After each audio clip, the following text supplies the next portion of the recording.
So let's go over two very interesting and powerful knightly previews.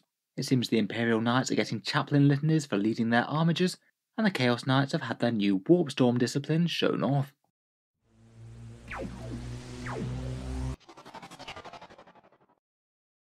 Hello and welcome back to Warspecs Tactics, the strategy-focused 40k channel, where we're all about getting the most out of our miniatures on the tabletop.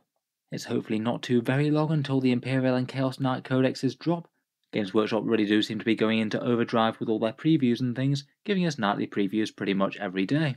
Today I thought we'd round up a couple of them, the nightly teaching litanies for leading your armigers into battle, and the first looks at the Warpstorm discipline that's usually going to be on the Abominant, but appears that it could apply to just about any knight. We'll start with the Forces of Chaos first. In the previous Chaos Knight Codex, you could make a Knight a Psyker. You'd have to give them the Tzintzian Pyrethrone relic, but I must admit it was a little bit underwhelming. All it meant that you could do was Smite and Denier power, and it did mean that if you were facing up against Grey Knights or Thousand Suns, you couldn't take Abhor the Witch, denying you a pretty powerful secondary. That ability does appear to be a thing, though it's changed quite a bit. There's now two different options for psychic powers in Codex Chaos Knights, and a Warpstorm discipline full of new powers that we'll take a look at in a second. First up for casting though, we have the Knight Abominant. Apparently this will be able to not just cast one but two powers per turn. Kind of quite nice to make it a meaningful psyker, not just give it a single cast that might be a little bit underwhelming. And he knows two powers from the Warpstorm discipline.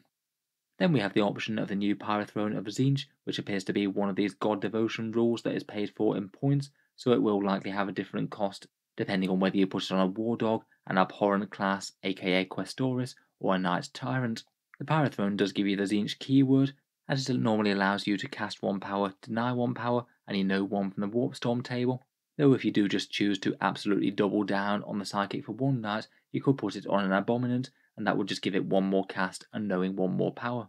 In theory you could have a Knight with 3 different casts going on, never mind what its actual weapons are doing. Like those other god-specific blessings that we saw the other day, this one again has a favoured ability. If you hit the kill tally, then you get to reroll one psychic test per phase. I guess certainly not too bad to add a bit of extra reliability late game, if you do manage to kill enough enemy models to make it worth it. I feel like in general it's going to be more valuable to have the casts on the big knights, or maybe even Knight Tyrants. I guess it does depend on whether or not the points cost is low enough though, as to whether or not this is actually worth it.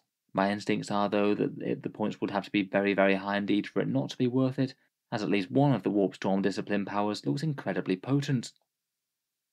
Speaking of which, Warpstorm is a table of 6 apparently, so a fair amount of options for Chaos Knights. The lore behind the discipline appears to be almost weather magic for the Chaos Knights. The two that we've got previewed are Howling Winds of the Warp and a whole bunch of Downpouring Rain, and both of these do seem to be pretty solid, though I'd say that Winds of the Warp looks far better of the two. Winds of the Warp is Warp Charge 6, and it gives you the really powerful defensive buff of getting a 5+ Feel No Pain type save for the caster, a really meaty durability buff that essentially adds 50% extra durability while it's active, so say if your knight took 20 las cannons to take out, now it would take 30. If you think that your knight is going to be the one that takes a whole load of enemy fire this turn, then it's an absolutely massive bonus. I feel like this in particular will be absolutely excellent on something like a Knight Tyrant with the Pyrethrone, maybe the Valiant version that's charging its way towards the enemy and making itself an absolute spectacle that needs to be killed. It doesn't end there though, as it can also be pretty nice for War Dogs within 6 inches. If you cast on an 8+, then any War Dogs within range gets a 6+ Feel No Pain type save, equating to around about a 20% durability increase. It's not quite as powerful, though it's still very nice, and it's also a fair bit less reliable. You're not going to be getting that a fair bit of the time, unless you're either command point re-rolling, or there's some sort of options in terms of warlord traits or relics that give you a +1 to cast. Overall though, it looks like an excellent defensive spell, thoroughly worth it just for the main benefit, and if you happen to have a few War Dogs around to support, then so much the better. Otherwise, we've got a spell called Spite Squall, which douses your enemy in torrents of freezing rain. It's a debuff this one unit within 18 inches can't overwatch and can't set to defend either. That alone could be potentially useful if you need to charge something that's got a whole ton of guns, but also it can be a damage dealer spell against hordes, where if the enemy unit loses models, for each model slain you roll a dice, and on a 5+, the unit takes a further mortal wound. Basically it doesn't do anything unless you can follow it up with extra firepower or combat, but in theory against hordes that could be really quite threatening. You'd be doing around about 3 or 4 extra mortal wounds for 10 dead models. I'm not really convinced that that's going to be as common a pick though. It's really good against horde matchups, but otherwise it's going to be really quite niche, just opportunistically denying a bit of Overwatch, and I bet that there will be better options than that. Overall though, pretty interesting stuff. Multiple options for Psych and Knights. Winds of the Warp seems almost auto-include good on something, and we've still got 4 spells out of the discipline that we don't know yet. Next up though, we're back to the Imperium, so let's take a look at their new sort of chaplain litanies with their nightly teachings. These appear to be the Knights' version of essentially chaplain litanies. Quite a lot of armies in the game do have them now. The Tau have their Ethereal's invocations, the Sisters have their prayers, and the Thousand Sons have their Infernal Master. And in general, the Knight equivalent is usually going to be Knight Preceptors empowering nearby Armiger class models. It looks like these teachings don't work on the full-blown Knights. I feel like these things are kind of being set up to be the Imperium's mirror of the Chaos Psychic powers.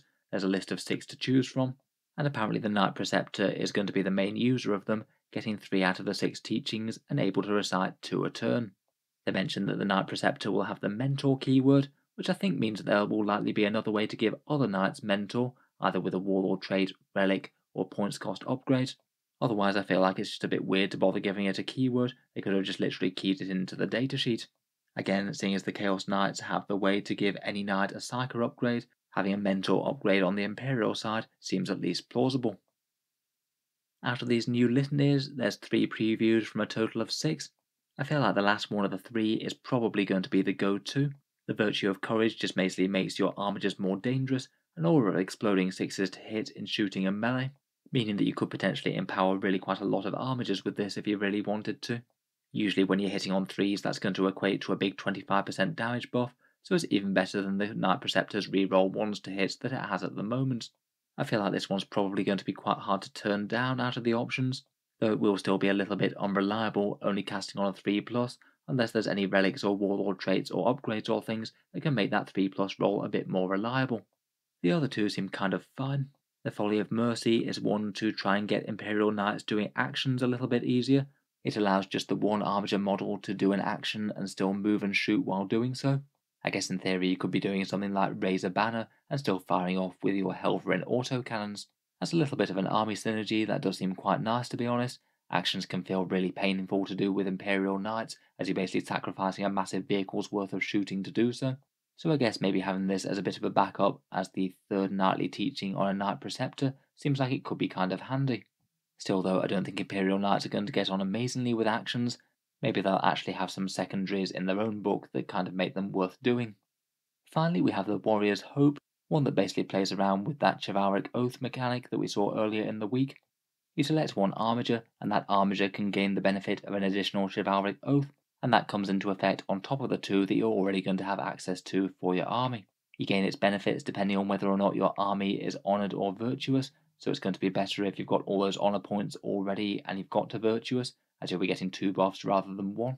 The Armiger in question can't gain or lose honour points from that new Oath's Pledge or Troth, and interestingly you can use this in allied knight lists, so it could be a way to get those knightly oaths on the go even if your army as a whole doesn't have them.